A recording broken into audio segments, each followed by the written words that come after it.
덕후들이여 양지로 폭풍 같은 인기 질주 웹툰 큐레이션 채널 오마이 웹툰의 장미진입니다.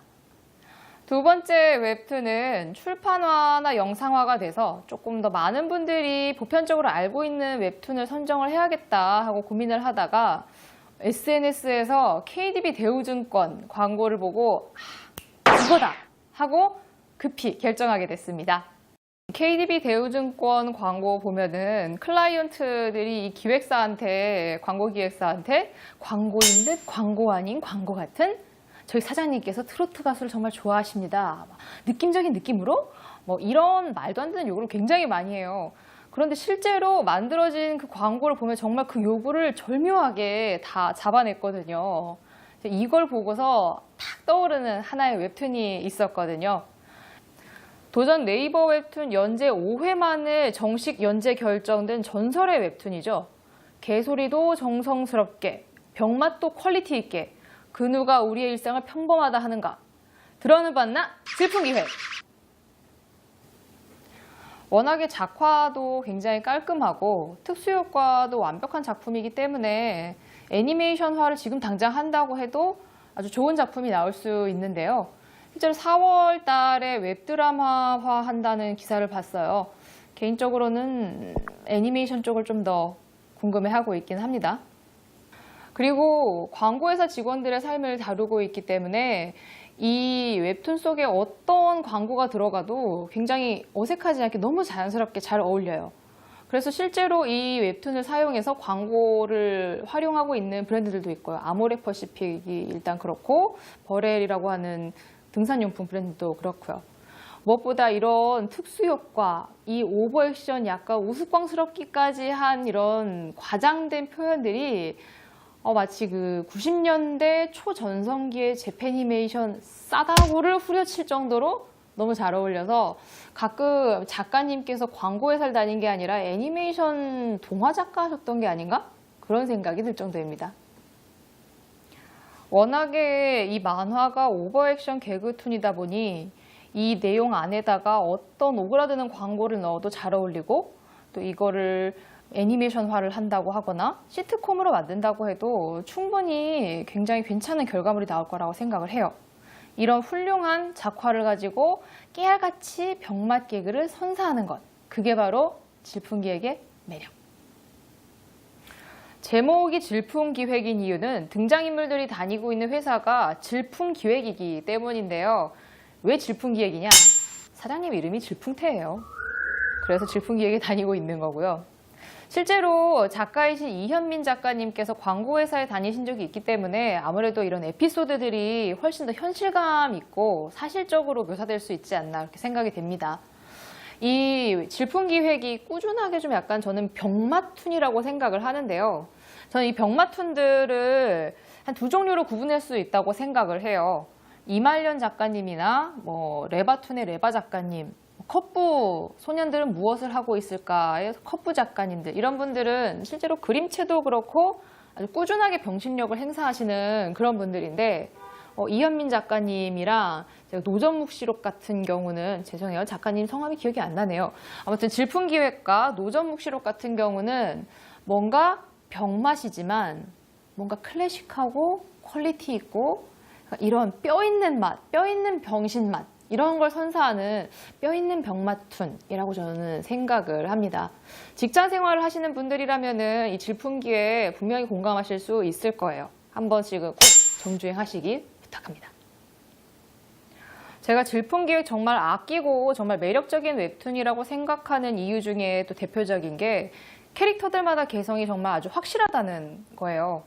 보통 독자들이 캐봉캐봉 하면서 조금씩 마음이 뜨는 웹툰들 보면은 작가가 초기에 설정한 캐릭터의 성격을 고려하지 않고 자기가 하고 싶은 얘기를 하려 나가다 보니까 이제 캐릭터들의 성격과 맞지 않는 그런 얘기들이 나오게 돼서 이런 일이 벌어지거든요.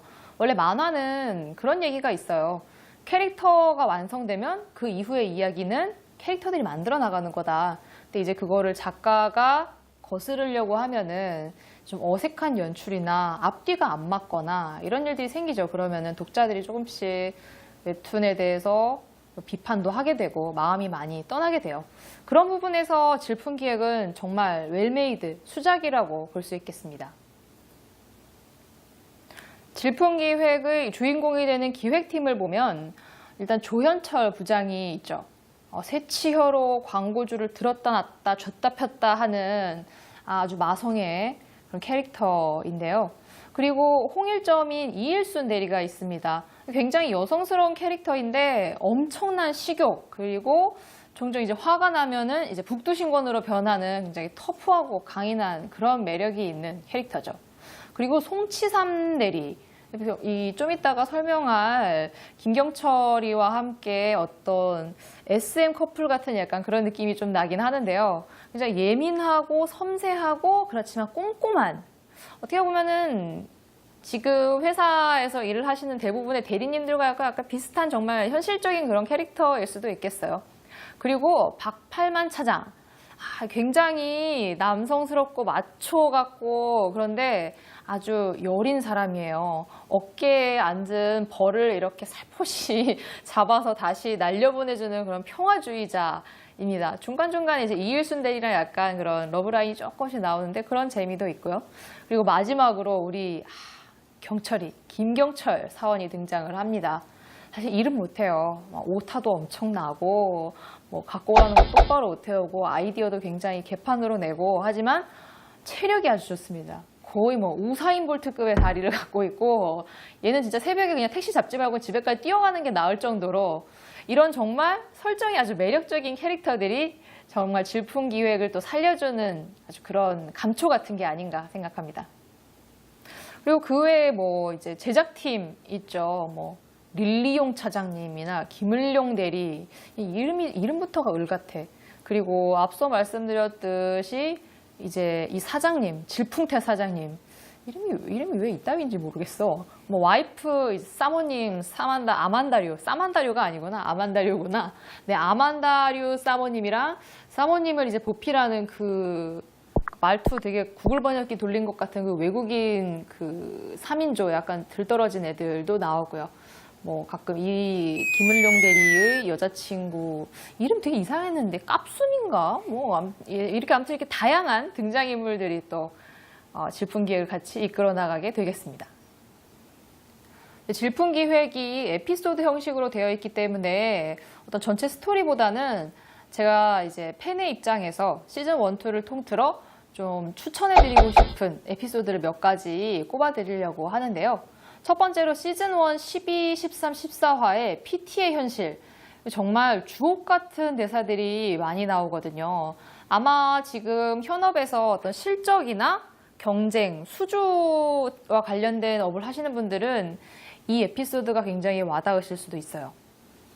남을 쓰러뜨린 것이 아니라 그저 스스로 최선을 다했을 뿐, 이기고 지는 자의 구분이 아니라 최선을 다한 자에게 주어지는 보상일 뿐입니다. 이런 경철이가 일을 못해서 그렇지 참 똑똑한 애예요. 이런 주옥 같은 대사도 날리고 저도 여기서 정말 공감을 많이 했습니다. 네, 그리고 16, 17, 18화에 쪼잔한 조부장. 지금 직장 다니시는 분들 중에 이런 상사 지금 겪고 계시는 분들 계실 거예요. 이런 분들은 꼭 되게 관대하게 나는 빠져줄 테니까 너희들끼리 재밌게 놀아. 법인카드가 필요하면 언제든지 얘기해라고 하지만 이런 분들 정말 진짜 법인카드만 갖고 가서 안 부르면은 다음날 죽어나요. 진짜 절대로 그러시면 안 돼요. 혹시 내가 이런 상사와 함께 일하고 있다 하면은 무조건 기본 3번 물어보셔야 된다. 부장님이 없으면 어떡해요? 부장님 없으면 재미없어요. 부장님 정말 이러실 거예요. 최소 3번은 꼭 물어보셔야 합니다.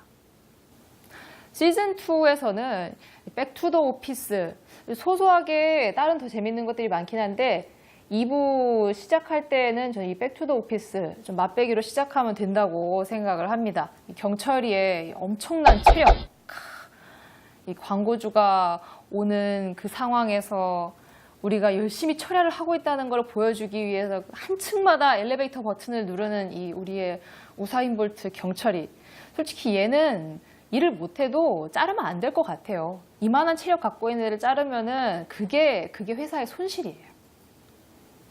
그 다음 시즌2 5화의 자정부터 새벽까지. 야근하고 택시 잡아보신 분들은 이 고통 아실 거예요. 택시 정말 안 잡히잖아요. 따따블에 진짜 합석까지 해도 안 잡히는 이 우리 택시 아저씨들 뭐 그분들의 마음도 이해는 하지만 근데 결국 경철이가 모범 택시를 잡지만 이제 말이 달리면서 말이 달리는 소리와 함께 승차요금도 올라가고 내 심박수도 같이 올라가고 정말 공감하면서 본 그런 화입니다. 시즌2 9화 윈드 오브 체인지. 요거는 제작팀이 좀 메인 배경으로 나온 화인데요. 이 국장님, 정만복 국장님인가? 아무튼 이 되게 달심같이 생긴 그 국장님 한 분이 나오는데 이분 비위를 맞춰주기 위해서 정말 제작팀이 엄청나게 고생을 하는데 이 김을용 대리는 이상한 거죠. 다른 사람들이 그렇게 욕을 먹고 정말 불합리한 거에서도 너무 평정을 유지하니까 그렇지만 알고 보면 나중에는 이게 다 상사의 무드 스윙이구나. 내가 뭘 한다 한들 오늘 상사의 컨디션에 내 하루가 좌지우지 되는구나. 이런 걸 정말 많이 느끼게 됩니다. 정말 직장인분들 이 웹툰 꼭 보세요. 꼭 보시고 상사의 잔소리는 한쪽 귀로 듣고 한쪽 귀로 흘리는 능력 꼭 계시기 바랍니다. 그리고 시즌 1, 2를 통틀어 제가 최고의 수작으로 꼽고 있는 40줄의 스테이지입니다. 지금 기획팀의 조 부장이 굉장히 언변을 활용해서 광고주들도 쥐었다 폈다 하고 나름 많이 안정되어 있는 상태지만 이제 직장인 노춘기가 이제서야 오는 거죠. 이게 정말 내가 하고 싶었던 일인가? 이렇게 야근으로 점철된 삶이 정말 내가 바라던 것이었나? 그러면은 나는 뭘 하고 싶지? 내가 잘하는 건 뭐지? 난 앞으로 뭘 해야 할까? 이런 시기를 고뇌를 겪으면서 연극에 도전을 하게 됩니다. 그래서 40줄의 스테이지인데요. 물론 결국 마지막에는 조 부장을 찾는 원래 그가 서 있어야 할 스테이지, 광고판으로 돌아오는 그런 이야기인데요. 씁쓸하고 약간 아련하면서도 꾸준하게 또 병맛. 한번 보시면 알 겁니다. 네, 그리고 18화 광고주 대도감인데요.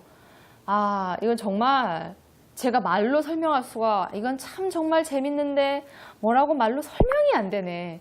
무조건 보셔야 됩니다. 특히 그 처음의 시안이 마지막에 광고주의 의견 때문에 어떻게 변하게 되는지 이 막장 스토리를 꼭 확인하시기 바랍니다.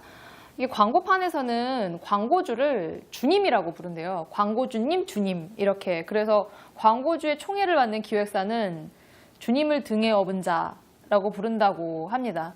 뭐든지 이제 종교 이런 걸 해야 돼요. 조물주 위에 건물주, 광고주님 이런 것처럼 주님이 돼야 돼, 주님. 시즌2 63화 탈출 매트릭스. 지금까지 작가님께서 시즌 1, 2 통틀어서 여러 가지 그런 직장인들의 애환을 약간 가볍지만 또 그렇다고 너무 가볍지 않게, 무겁지만 너무 처지지 않게 굉장히 잘 해오셨는데 이 화는 약간은 좀 심도 있게 그런 얘기를 풀어냈어요. 직장인들의 애환을. 그렇지만 그럼에도 또 꾸준히 병맛이고 꾸준히 오버액션이 있고 너무 코믹하게 정말 웃으면서도 슬픈, 웃픈 매력이 있어서 이 화도 꼭 체크하고 넘어가 주시길 바란다고 다시 한번 강조하겠습니다. 제가 질풍기획 정말 좋아하는 웹툰이어서 마음 같아서는 에피소드 하나하나 정말 소개해드리고 싶은데 시간이 허용하지 않아서 그럴 수가 없는 게 정말 안타깝네요. 그리고 또 개인적으로는 또 아쉬운 것 하나가 작가님께서 약간 네이버와의 어떤 자그마한 분쟁 때문에 예상보다 일찍 종결을 하게 돼서 그런 부분도 굉장히 작가님도 저도 아쉬운 부분이고요. 혹시라도 나중에 다시 시즌3를 연재하실 수도 있으니까 조금 더 기대해 보려고 합니다. 자, 질풍기획 정주행과 함께 해주시기 바라며 두 번째 오마이 웹툰 마치겠습니다. 다음 웹툰은 뭐가 될까요? 기대해 주세요.